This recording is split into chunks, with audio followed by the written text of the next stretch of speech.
You're building wealth to generate cash flow to fund your lifestyle and retirement. A lot of people, it's staring them in the face and they don't act. The world of commercial, it needs specialists. We see people get commercial finance so wrong, and we've got so many stories to talk about there. Sometimes if you've hit that wall, it doesn't necessarily mean that, I've got to sell everything and go commercial. Like, you might just be in a period of, okay, let the equity do the work. If you don't have a broker that specializes in that and they talk you out of it and you've got that relationship with them, you're more inclined to listen. Most portfolios want to get in that direction, which technically means that broker's holding you back from leveling up your portfolio. Yeah, I think there's an element of greed too. And like they just get so attached to like, these are my property portfolios. And some people like telling people, look, I have all these properties. I'm not going to sugarcoat it. Like, most people feel a lot of resistance as they don't know if it's the right thing to do. Finance can make or break a commercial deal, and not all brokers are equal. In this episode, we're joined by Jack Fouracre to unpack what sets commercial finance specialists apart. We dive into a real client example through a $4 million Toowoomba deal, and we show you how deep collaboration between a broker and a buyer's agent can secure a standout result. If you're serious about commercial, you need this team in your corner. So we've got a familiar face for today's episode, Jack. It's good to have you on, the fellow property nerd here in the commercial show. Yeah, special guest, mate, for once. Special guest. Yeah.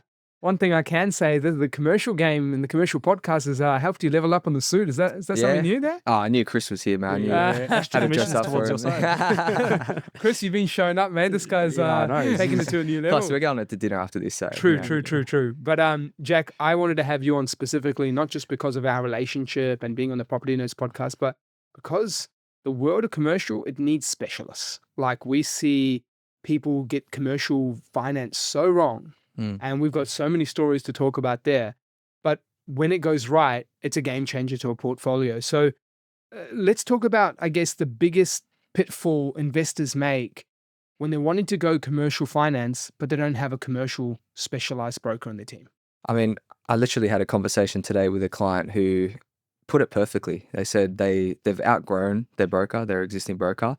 And we have that conversation a lot. You know, a lot of times when a client gets to be a sophisticated investor and they start getting quite a large portfolio, they just, their broker starts to talk them out of things. Like, what about trusts? And they say, no, don't do trusts. It's really because they don't understand it. And it's the same with commercial, like, what about commercials? Like, commercial, it's harder to find. They literally just talk them out of it. So a lot of times clients will come to us and say, look, we've outgrown our current broker. We want to level up. We want to do trust. We want to do commercial, but we know that the broker that we're using now or the banker that we're using now, they just can't fulfill that. So yeah, it's really important, man, because as you know, most property portfolios would end up in commercial at some point. So yeah, if you don't have a broker that specializes in that and they talk you out of it and you've got that relationship with them, you're more inclined to listen. So yeah. And I think, like you talked about the whole portfolio piece, like most portfolios want to get in that direction, which technically means that broker's holding you back from leveling up your portfolio. Yeah. It actually is like you're now sticking in that one asset class of residential forever, which we know residential is a staple. It's important. Yeah, 100%. But at some point, you've got to transition to actually get that high income. Yeah. So when it comes to commercial specialized brokers, what are the things about commercial property that they get that resi brokers don't? So I think it's just the cash flow, like you could go residential to a certain point, even if you're going into trust and doing debt exclusions and all that, you're still going to hit a cash flow wall, right? Eventually, once you get to a certain amount.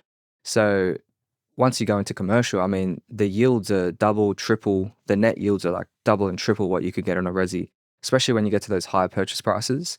Typically exiting out of a portion of your resi portfolio and entering into commercial, I mean, it just opens you back up and you can start really pushing again. Because, man, so many times when you exit out of a portion of your residential portfolio and enter into commercial, that's positive cash flow from day one. With a cash deposit, that's what, a $3 million commercial at 70% positive cash flow from day one. In a trust, leave it, right? And it's not like it's a cash flow drain or anything. You can go that unlocks future scaling from there alone. Even though you've actually technically, in the eyes of a portfolio, gone backwards by selling, just by coming back into a different vehicle with cash deposits, not equity, not drawing down resi debts, and again, further increasing negative cash flow. You've sold and reallocated. You've actually scaled further serviceability. Yeah, and some people don't just finish there. Like some people, if they exit a portion of their portfolio, enter into commercial, they don't just stop there. You can enter back into residential in a separate entity, and just later down the track exit again into another commercial. So it's not one size fits all. It's you just gotta look at what your portfolio is right now and how you got to push ahead. So in certain scenarios, say you're an investor, you have a big residential portfolio, you hit a serviceability level. At what stage in that process when would you veer into a commercial property? Well, sometimes if you've hit that wall, it doesn't necessarily mean that, I've got to sell everything and go commercial. Like you might just be in a period of, okay, let the equity do the work, right? Because your exit might not look as good as you would like to enter into a commercial property that's good enough at a decent enough LVR. So you've kind of just got to, you might just have to wait a few years, just let it go through a cycle, do the heavy lifting, and then the exit's going to look much better for a better commercial property.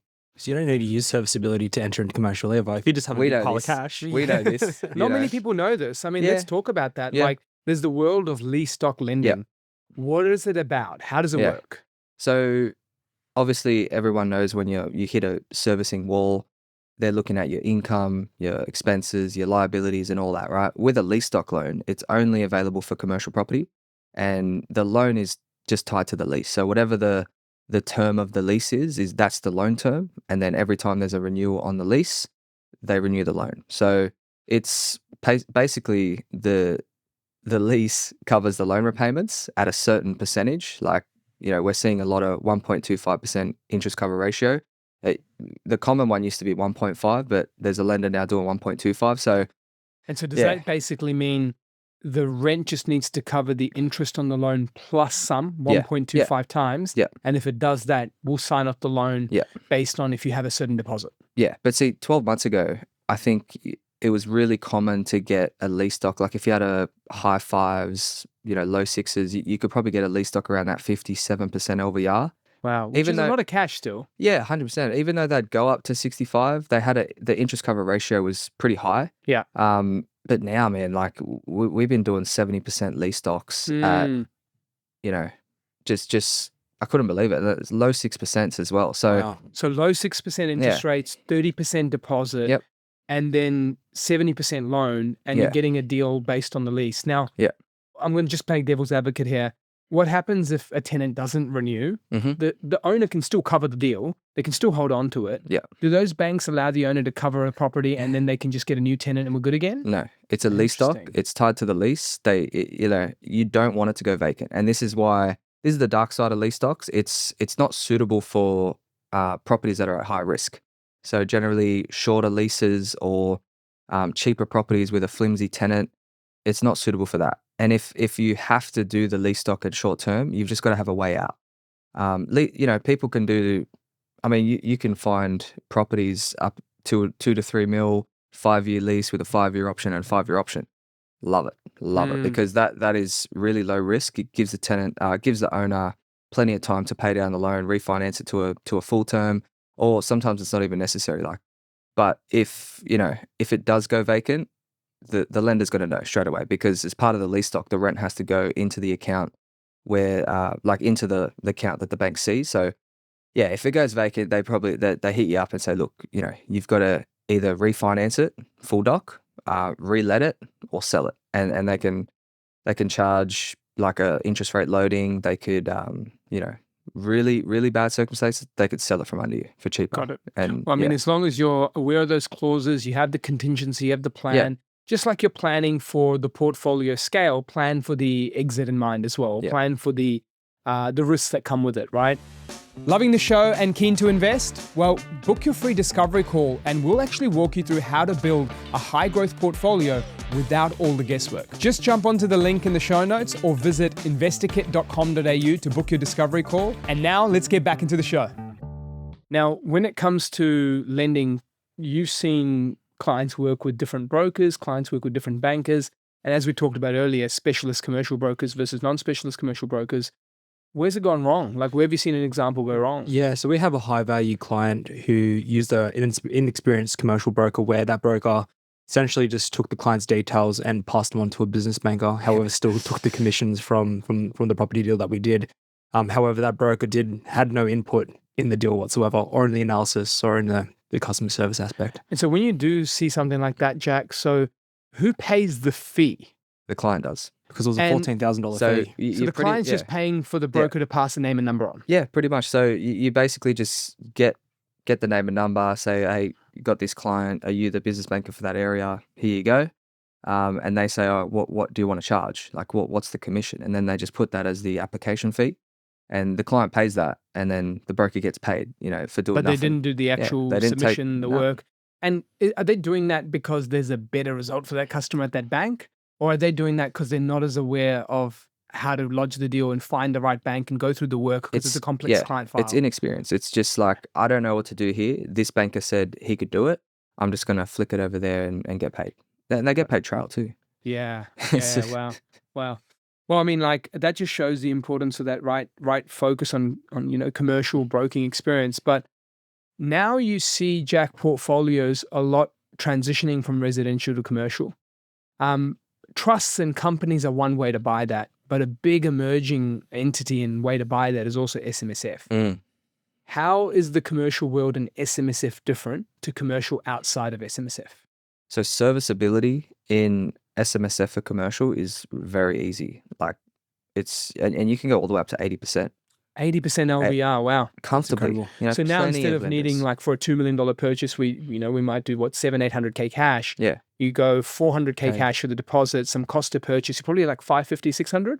Yeah, right? There are lease stocks available in SMSF, but Okay. even a full doc, if you're just looking at your salary contributions and like 80% every day of the week, it's quite easy. 80% lease stock loans. No. So it depends on the lease. Lease will have to be really good. Chris is like, oh, what can you do? Yeah, no, it depends on obviously the strength of the lease, but it's third tier lender. It's not the best. If you can do a full doc and even at 70%, I mean, it's bloody good. It's bloody good. Now, we're seeing a lot of self-employed clients come into the mix for commercial.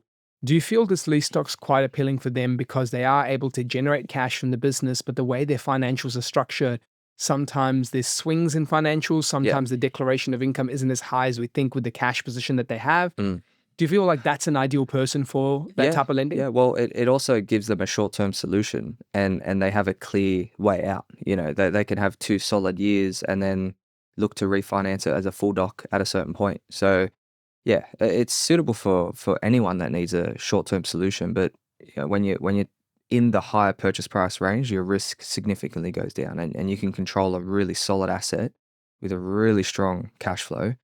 And yeah, it's just one of those assets that, I mean, 3 mil commercial property, 180 grand a year. It's just the gift that keeps on giving. Yeah. Well, mate, I want to give this last question some insights for residential investors making that transition. Yeah. Because they also don't have expectations or understanding of the workload that brokers go through in the commercial that's quite different. And so sometimes residential investors looking at residential broking go, valuation should be done in a day or two.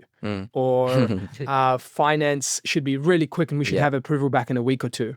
It's a very different game in commercial. How can you educate residential investors making a transition the differences to expect in commercial finance? So I think most investors, residential investors that are making the transition to commercial, understand that it's a different world. So we don't get too much pushback of like, oh, what's taking so long? Because I think they know, like, when you're doing a commercial valuation, it's a significant task. Like, it's a big property. They're looking at the entire lease. It takes a lot longer than just a residential. Residential, you can just do an AVM, spits out a number. It's automatic system. Like, an actual person is going to have to do that commercial val. Yeah. So yeah, it's a bit slower too with the commercial assessors with the banks as well. So yeah, but like I said, like once you get to a sophisticated investor, they're not really giving you a hard time once they make that transition in commercial. But some I must say, I've seen a portfolio this week. They have a residential portfolio of about 7 mil, right? Debt was only about 3 mil, and they were really tapped out. Like, they couldn't even service what they had. And they're like, oh, I'm just not sure where to go and all this. And I'm looking at it, talking to the broker that was doing it. I was like, if they like their passive income goal, they said, is 200K, right? If they sell everything and buy a commercial in cash, they would have that and then some. A $4 million commercial, 200K you cash know, right now. It's the lack of knowledge that just goes, I'm sitting on it, but I just don't know. I think there's an element of greed too. And like they just get so attached to like, oh, these are my property portfolios. And some people like telling people, oh, look, I have all these properties. But realistically, if you want a passive income goal of X and you could literally do that, what's standing in your way? Transition, It's switch it standing- over, yeah. sell it down, Yeah. switch it over. And it's the outcome, right? Not the metric. It's But the outcome you're after. You sell it down and go into commercial, but you don't have to stop there. Like once you've got a positively geared trust, you're free to go and you've got the borrowing capacity to go into a separate entity and go back to resi. There's no. You don't have 7 residential properties if you don't have 7 kitchens. Oh, you have one. mate. You have All one the big fat maintenance. commercial, paying all the outgoings, and then you just have the cash coming through. Yeah, all the bloody property managers calling you. Oh, there's a tap broken. None of that. Yeah, look, Jack, that's been awesome to dive into the world of commercial finance. I think just a couple of key takeouts here is that we can see the transition point for residential to commercial. We can see the whole when to exit, going to trust, considering SMSF. Is there any final tips that you've got for commercial financing and just how investors should be thinking about it? Yeah, I think put it in a trust. That's for one. But Speak to your accountant, but trust companies, obviously more open to different structures. Yeah, for sure. But I guess don't be afraid of it either, because like if you've got your portfolio and you're in a position where you can exit out of that portfolio and get into a blue chip commercial, it's a big decision. Like I'm not gonna sugarcoat it. Like most people feel a lot of resistance is because they don't know if it's the right thing to do, and they just think they get stuck on the exit cost, the capital gains tax, and all this. I'm like, look, capital gains tax, you've made money. That's why you're paying capital gains tax, and sooner or later you have to realize that gain and get the cash flow. Like you're building wealth to generate cash flow to fund your lifestyle and retirement. A lot of people, it's staring them in the face and they don't act. So get educated so that you're more comfortable with it. But yeah, don't be afraid, because that is the natural next phase. I think a lot of people, like we talk about commercial, you know, we're not biased. You're very holistic as a buyer's agency. A lot of other buyer's agents that don't have a commercial arm to their business, they're so biased on residential, they don't even talk about commercial. So when people get to that phase in their portfolio, they're like, shit, I actually got to sell all this and go to commercial. It's like, yeah, like we would have told you that from the start. That is the end goal. Absolutely. It's like you don't want to have a buyer's agency to transact on properties. You want to have a buyer's agency to help a customer reach a goal. And to do that, you need to make sure you do what's best for them. Yeah. And that best for them is income at the end of the day. It's a transition, it's a journey, but people don't buy properties to just have properties. They buy properties to fulfill a goal for them. Yeah. So mate, well said. How can people reach out to you and your team when it comes to commercial financing? Yeah, so fouracrefinancial.com.au and just book in a meeting with the team there. Awesome. Thank you, mate. Thanks, Cheers. Jeff. Cheers.